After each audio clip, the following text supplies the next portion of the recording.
Welcome back to another episode of Vaygrim's Chance. I'm still working on an intro. I don't really know what I want to do for like an official intro. I've got music, but do I just want to do a panning shot of the landing ship? Don't know. Still figuring that part out. Let's see. How are things going here on the Big Egg? I've been making a lot of progress, actually. I think this is some of the quickest early game progress I've made in a while. I actually have dark matter being made there, and I have made red matter. Yay! Free egg.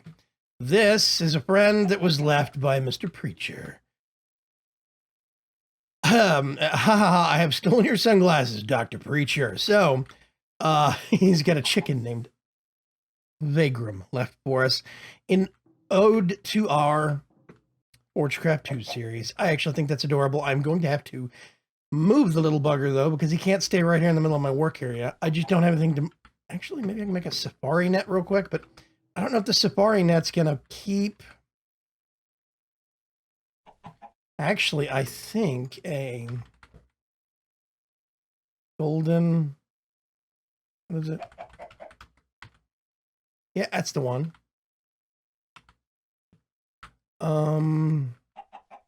want one of those. And then I just need... I think I have some strings somewhere.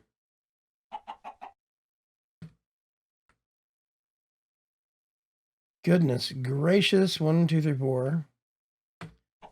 And 1, 2, 3, 4. 1.2 million EMC. Yes.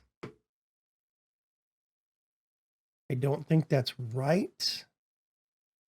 It is. So you get to come with me for the time being. Chicken Vaygrim. And then I can relocate you to somewhere a little safer. I'll have to think of some kind of a thank you note that I can send back to Preacher in return. Let's just put those right there for the time being. Okay. Is this finished? I'm sorry, I'm going to be clearing my throat a little bit. That is, in fact, finished. I have been using this wonderful device called a compacting drawer. And it is from Storage Drawers. Makes it real easy to put a whole bunch of ingots in and pull out a whole bunch of blocks or nuggets, whatever. So it also does or dictionary unifying, which is awesome. Now, I want you to look at this real closely. Very carefully. 10 blocks. That's blocks of 10. And there's some ingots of 10. These are blocks of yellorium and ingots of yellorium. Block of silver with some ingots. This 1, 2, 3, 4 and a quarter stacks of osmium. Plus basically 2.5 stacks of osmium ingots. I've got blocks of lead. I've actually finally got some lapis lazuli and lapis lazuli blocks. I've got iron and iron blocks. What the heck is this? Let's see. I'm going to put that there. Put those back in. Bingo. We have one kind of tin. It's wonderful. So I have a lot of great stuff. I've got some glowstone dust. I've got some dimensional shards, 30 diamonds, 45 emeralds. I've got gold ore, seems to be one of the most rare, actually. Lots of iron. Excuse me, my voice is going out a little bit. I've made some Invar. I have made some Ender utilities. Actually, not going to use that right now. I'm going to turn it back into EMC. Enderium ingots. Oh gosh, I think I made some electrum, but used it. That's right. I made some electrum, but used it. I'm just gonna boop. Oh, so much redstone, and I could turn more of these redstone into blocks. I got blaze rods. I have made erothium dust. I have blitz powder, blizz powder. I made those. These are coal, blocks of coal. And there's just normal coal. I have a lot of resources now. Suddenly I have made a kind of a quantum leap in mining. and I get to show you how I've been doing it. But first, I had my mind blown yesterday. Literally, I realized suddenly, I read between the lines with some tech in RF tools, and I suddenly realized that there was something I hadn't tried that I needed to try, that I really should try. It could actually end up revolutionizing things for me. And it did. Here's the thing, right? Okay, remote storage. You put storage modules in here. It doesn't have an interface because they expect that you're going to use the storage module tablet. You're going to get one of these dealy boppers, put it in here. It is now associated with this slot, right? So I get my handheld unit, and you put it in the crafting grid like that. So now if I get, let's get and cobblestone and put it in there, right? Now 1 out of 300 stacks. So this is an interface for that top slot. Okay, here's the doozy though. Cycle to the next storage module. 0 of 300, 0 of 300, 0 of 300, back to 1 of 300. So basically I have access to all 4 of these. That's not where I had my mind blown. This is where I had my mind blown right here. You can just normal modular storage. That's these things, right? I thought these had to use this. Well, silly me. You come over here, you put that in there, put this down, and there's our 1 cobblestone. Now it gets even more radical. This acts as a chest. Anything can interact with a chest. Put into inventory, pull out of a chest inventory. This thing behaves exactly the same way. And McGitty, the author of RF Tools, did a professional job at making sure this works. You can stick this on top of an actual hopper, and the hopper will pull out of it. You can pipe things into it. You can set it on top of a quarry, and a quarry will stick things into it. Now, here's something to think about, okay? A diamond chest. I'm not even sure how big a diamond chest is. How big is a diamond chest? This is an iron chest. Let's get this a bad boy. I'm going to get 1, 2, 3, 4, 5, 6, 7, 8. And then I'm going to get 2 diamonds and 6 glass. Why am I getting this stuff? I'm going to get an iron chest. I'm going to make it into a gold chest. For giggles. Let's memorize that. Then we're going to get 2 diamonds, a bunch of glass, and we're going to get a diamond chest. Again, for giggles, we put this down, okay? 1, 2, 3, 4, 5, 6, 7, 8, 9, 10, 11, 12. That is 12 by 2, 3, 4, 5, 6, 7, 8, 9. Now, I actually have to do some math in my head, but that's basically somewhere around, let's see, if it was 9 rows of 10 slots, that would be 90. So it is 108 slots, okay? A diamond chest is 108 stacks possible. You can fit 108 stacks in a diamond chest. This, at tier 3, is 300, 600, 900, 1200. The only hitch is it can only represent one of those aspects at a time. Otherwise, that is very darn well amazing. I'm extremely impressed with this. What does this all matter? Well, I'll tell you why this matters. This thing right here. We're going to go for a little trip real quick. Let me pick my friend up. I'd like to remind you also that this thing requires no power. Only the head unit, the master unit back there, requires power. So I can take this anywhere. It requires no power to interface with it directly. And I'm going to show you how I've been doing mining. Here we are in the mining dimension. You'll see some weird marks on the ground. That's where I did some very simple quarrying with minions.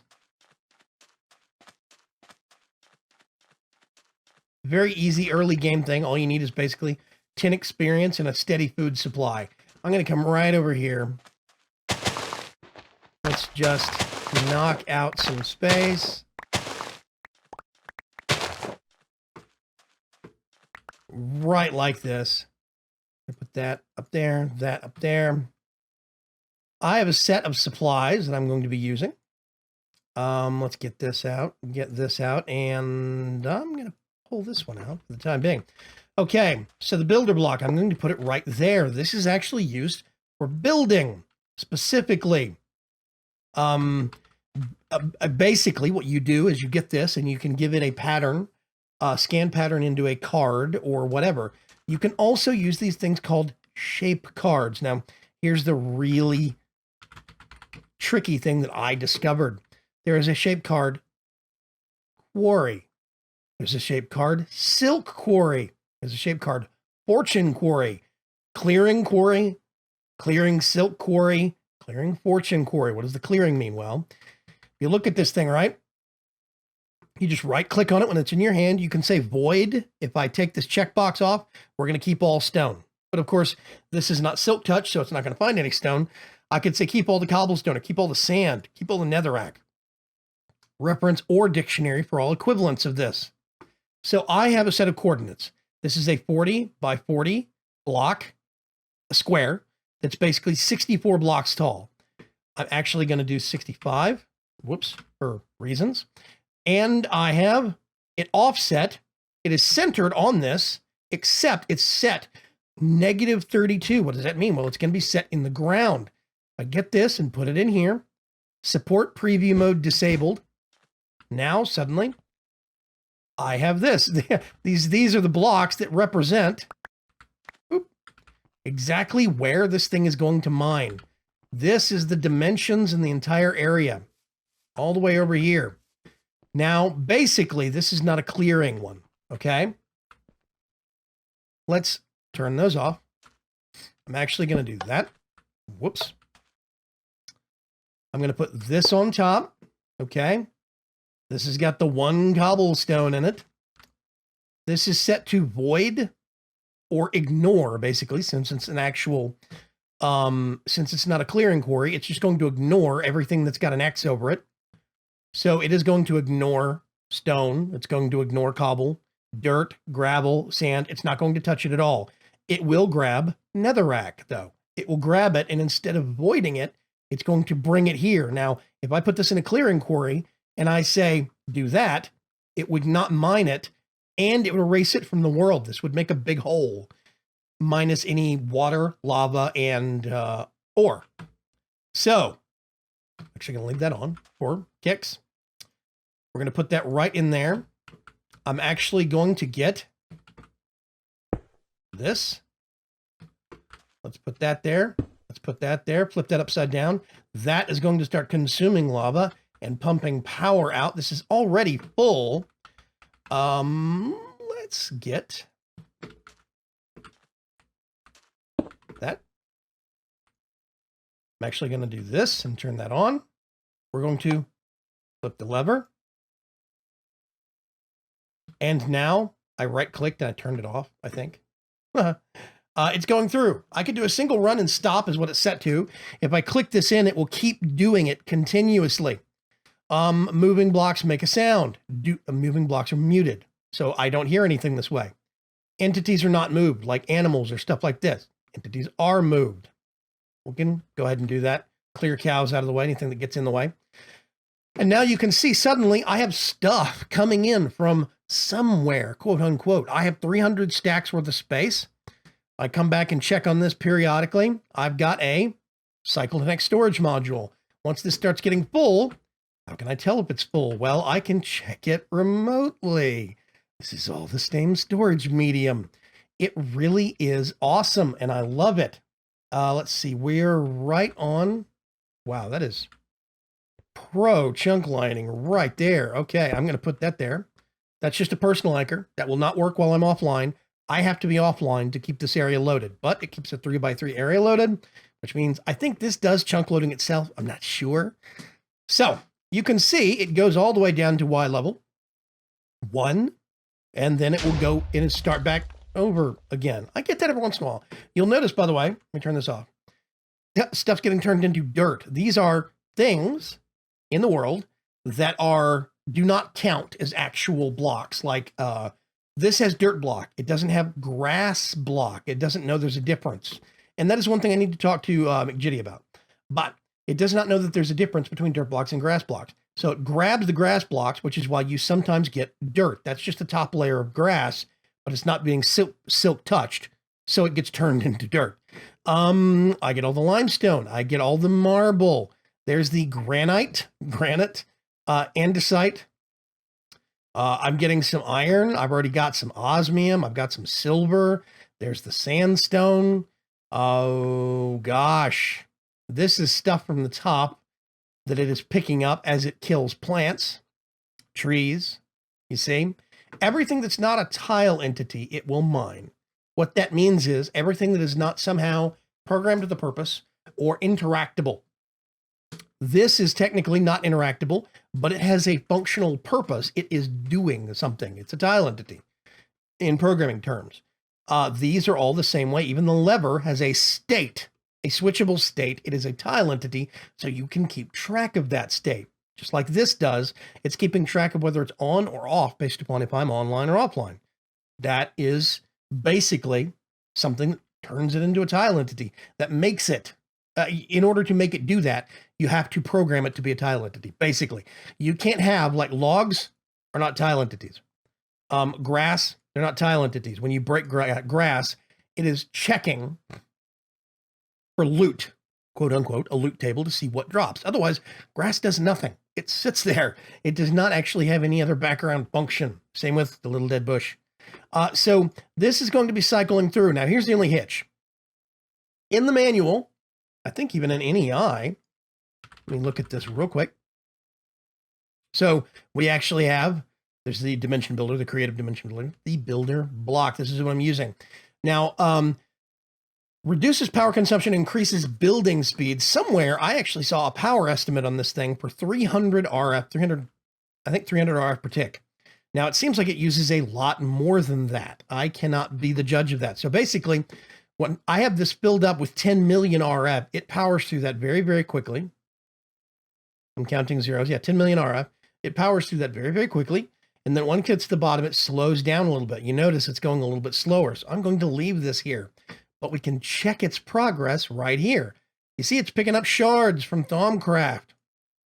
All sorts of great stuff. This has been my mining secret. I've run this thing several times now, and it really has served me well because it ignores tile entities. That means I don't have to worry about any of that stuff getting accidentally mined. It will be fine. So here I am back at base, back in my workshop space, and I can see this is being used. Steady power usage every time somebody gets transferred into it, I'm pretty sure. And it is being chunk loaded. Now, it is working slower right now, specifically because its battery is running empty, you see. I just got some osmium. There's some tin ore coming in. It is working a bit slower now, but it's still going. So once I have a bigger power infrastructure, that will go quicker. And it will run at a steadier pace. Plus now what I can do is make an infusion machine. Now that I've got this stuff, it takes about 100 of those. I think I've got just enough to infuse a machine from 0 to 100%. So I think if I do 100% infusion, its power usage will go down and suddenly I will have a quarry solution. The next step that I want to do, though, is to get that shape card.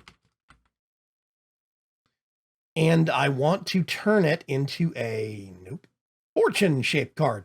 That means suddenly we get a whole bunch more return for our investment. Now, long term, what I will do is change it over to a silk quarry card. And that will net us a lot more, because we'll be silk touching all of the ores. We'll be able to process it using mechanism or things like that. And we will significantly boost our income on things. But, no and no. So that's how I've been resourcing. I really wanted to share that with you guys. Now, it is important to note that I'm still figuring out a lot of the controls for the builder. I expect I'm probably going to be using the builder, the RF Tools builder block. Is that what it's called? Builder block. Yeah. It's not very expensive, really. Okay. Bricks, little bit of redstone, 1 ender pearl, and the machine frame is just iron and some lapis. The lapis was the hardest part. I had to go manually mining until I found some lapis. But once I found some lapis, suddenly that thing is pretty easy to do. Plus, the actual machine that I'm powering it with, it's one of these, a Magmatic dynamo. These are not expensive at all. Magmatic dynamo, right? Okay. Shift for details requires hot fluids. That's in-bar. That's when I first started making in-bar, basically. It's 2 in-bar gears, some in-bar ingots, and that's literally just 2 iron dust and 1 ferrous dust. And you do a transmission coil, which is silver. Really not that expensive. Now, here's the tip, though. Once you get this thing, you open up this right here, augmentation. It has this. You could honestly take it out if you wanted to. But make a secondary output transmission coil. It's augment. Let's go to augments real quick. Augments. So what I have in these things is, there's a secondary transmission coil, doubles the fuel consumption, but it doubles the energy produced. And then there's a 15% base fuel energy, which basically means you're losing a little bit of fuel efficiency. But that's fine. This thing is only copper, redstone, and silver. That's it. It is amazingly cheap, and it turns it from from an 80 to 160 RF per tick. Then you get one of these and make it. This quadruples it. It basically requires the previous level augmentation, but only the highest level augmentation is used. So it's not doubled and quadruple, it's just quadruple. But what this means is that thing goes from an 80 RF per tick to a 320 RF per tick engine, and it loses a little bit of fuel efficiency. If I wanted to, I could even put in secondary gearbox to improve fuel efficiency some, boost it back up. Those things are amazing. I love these engines. Once I make some that have higher machine frames in them, I'll have more slots for augmentation. I can put cryo coil flux amplifier, 8 times production. That's 640 RF per tick. Plus, I can put some of these in here to increase fuel efficiency. So you could get 640 RF per tick out of 1 Magmatic engine. I'm seeing a big power plant of these things long term. It really could be awesome. That's slowly stockpiling RF. Anyway, it's going to be really, really good. I really have been impressed with the progress I've been able to make with those things. Let's see. There was something else I wanted to touch upon real quick. If the description for the world download, as it is right now, is not available in the video description, well, as it is right now, it's a couple of days old, but basically from Friday night, I downloaded the world and I zipped it up. And over the weekend, I've submitted it to Curse. It should be ready for download by the time you see this video on Monday.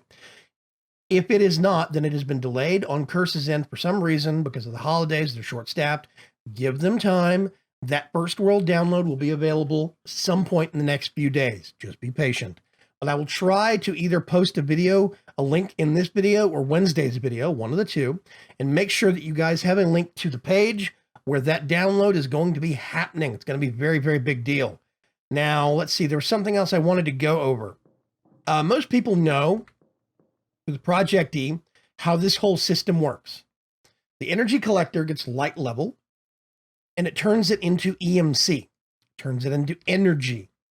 And then it passes it on to the relay. The relay then acts as an amplifier. It gives it a little bit of a boost, and it hands it off to the condenser. Now, technically, I could have this collector right up here on top of the condenser, but if I put it on top of a relay, you get a little bit of a bump. And most people that deal with Project E know that. Some people don't. Now, here's the thing that a lot of people don't know. Here's an energy condenser. I'm actually going to let's get a piece of coal.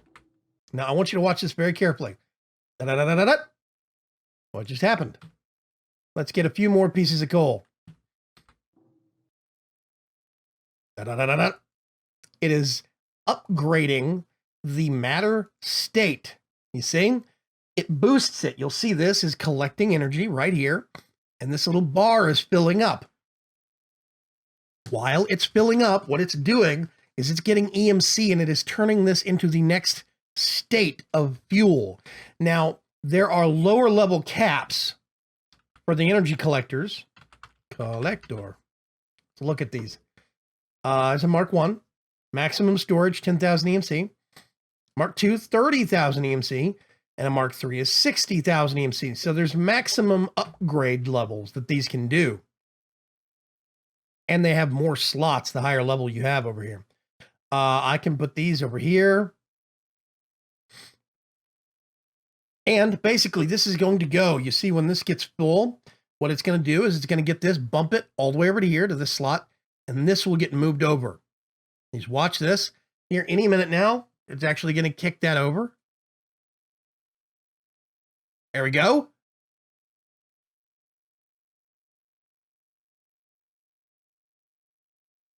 And it's still going, basically. It is now going to collect as much energy as it can to upgrade this to its next fuel level for EMC. See, certain kinds of things actually count as fuel for EMC. What do I mean by fuel? Well, if you get a ring of flight, let's look at Project E. It has a ring that is called, there it is, Swift Wolf's Rending Gale. This lets you fly. If you have this on your hotbar, or if you have it in your bauble slots, you can fly, full creative mode flight, as long as it has fuel. Now, there's two things it pulls from. A Klein star. Klein stars are actually made. You get a diamond and surround it with Mobius fuel. Mobius fuel you have to craft, but an easier way to get Mobius fuel is to get some coal and stick it in here. I have a block of alchemical coal. This is a block of Mobius fuel, you see? And all of this is done just by sticking coal in here, and it goes through those various states. So a lot of people don't realize is that early game, you can actually get coal and get Aeternalis fuel, alchemical coal, and Mobius just by putting coal in here and leaving it, or gunpowder, or redstone. Here's another thing a lot of people don't realize is that you can actually get coal and turn it into redstone. That counts as a fuel. Glowstone counts as a fuel.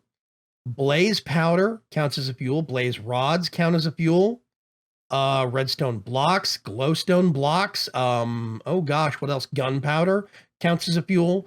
Coal blocks, charcoal, etc., etc. All of that stuff is registered as a fuel, which means if you don't have one of these with EMC in it for your flight ring to work off of, then it looks for the next viable alternative, and it will start using EMC from your inventory. So this thing is a simple way that you can get some early game coal and upgrade it into blaze powder, blaze rods, redstone, even glowstone. It's really good stuff, and a lot of people don't know you can use this. Now, here's the other option that you can actually do. These slots are the whole upgrade system. It's upgrading it. When it's done upgrading it, boots it over here, and getting booted over here automatically shifts it to this side, right? Well, now what you can actually do, get your Klein star, and you put it right there, and it's getting all of the EMC, and it is filling it, all the EMC it's got stored, it's filling the Klein star with, and it's charging it. As it collects EMC, it dumps it straight into the Klein star, which means you don't have to go over here and, oh, I'm going to dump this stuff in and then pull out and max out that. It'll hold 800,000 EMC. Great. But what if I need that EMC here? I'm going to put it over here to empty this thing out again. Well, what I can do is come over here, set that there, and just walk away. Have my base chunk loaded, go do other things, and that will gradually fill up over time. Now, the bigger the Klein star, the more space it has. The more space it has, the longer it'll take to charge. But what you can do is set a couple of these in a corner with a little torch over them, somewhere in your base, and have 2 or 3 of these Klein stars constantly charging. Those are your batteries. You can have one on you and one being filled. That's my goal, basically. So I'm going to let that just fill up, free EMC. That is actually going to be charging up completely. I'm going to stand on my charging pad that I actually made here, so I can actually charge up my redstone tablet. We can take a look at this, and you see it's filling up very nicely. I just saw some copper pop in. There's some more. There's some marble coming in. We're getting a lot of resources, a lot of great stuff. We get some nether tin, which is really weird. And yeah, this is going to be fantastic. We're only at 80 of 300 stacks. So I have plenty of space, and I haven't even dented. You see 80 of 300? I haven't even dented the next module. This is number 1. I haven't even hit number 2, number 3, or number 4 yet. I'm still on number 1. So this really is, I'm absolutely loving this. I can come back and check in on this. Oh, I just need that real quick. I can pull it out, put that in here, bing, bang, boom. I'm ready to go. And I've been very, very psyched about this, basically. If I want to go ahead and get this, let's say Ferris, I need that. I need that for something now. I need to go ahead and process that. I can do that. I can go ahead and start cycling it through my two machines here, pulverizer and a redstone furnace. By the way, these have upgrade slots too. I need to upgrade this machine so I can put some more of those augmentations on it. But anyway, this is really amazing. So what do I foresee next? Well, what I foresee next is making another storage module, having another set of the little wireless remote things in them. I can put it on top of back at my base, and have a logistics pipe system automatically pull ore out of it and send it off to processing, which means stuff is getting sorted and processed as it's being mined out of the ground. And yes, I could do the exact same thing with an ender chest. However, these are uniquely secured to me, to my signature. They're identified to me. It's the same as putting a diamond on the latch of an ender chest. And these have way more storage capacity than an ender chest ever could. Absolutely, wholeheartedly, I believe that. 300 stacks and a diamond chest stops at 108. That's a whopper of a difference. So yeah, I really do foresee using some of these, but wired up with remote storage, hooked up to this, so they can be interfaces to this storage system. This is just hooked up to power and it sits there. This is what gets set up and hooked up to the logistics pipe system so that I can pull, push, et cetera, et cetera. It's really, I can't wait. It's going to be amazing. I think it's going to be great. So yeah.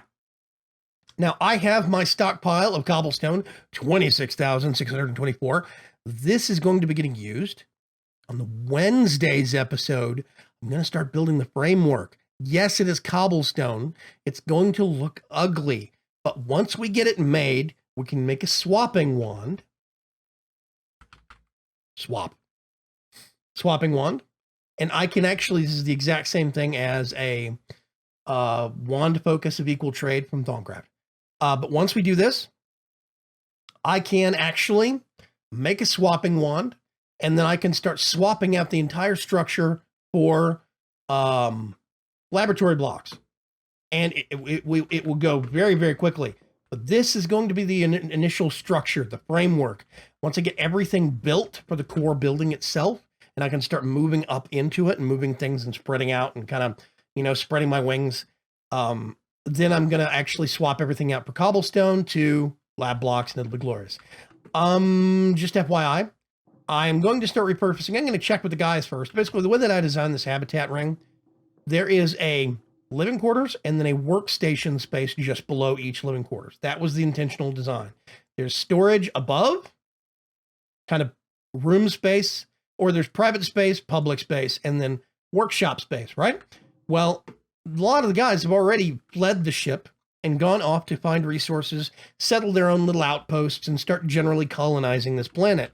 And I don't think they're going to be using a lot of these workshop spaces. So what I'm going to start doing is turning it into community resource spaces. Like right here, I'm considering putting, actually, I'm probably going to put it over there. I'm going to start putting in the lasers and the laser assembly table from Buildcraft. I want to put a setup right over here for one of those. Maybe I want to put a QED over here from Extra Utilities, et cetera, et cetera. That's what I want to do. So that's my general goal. I'm going to turn one of these into a public enchanting space so I can actually get this stuff out of the corner and have a better looking enchanting space. Yeah. So that's my goal. I'm going to be working on that. But first, on Wednesday, is going to be starting to build the observatory. So keep your eyes peeled. Thank you very much for swinging by on this Monday episode of Vaygrim's Chance. I really do appreciate it. I'm hoping all went well in your weekend. I will talk to you folks later. Have a great day. Bye-bye.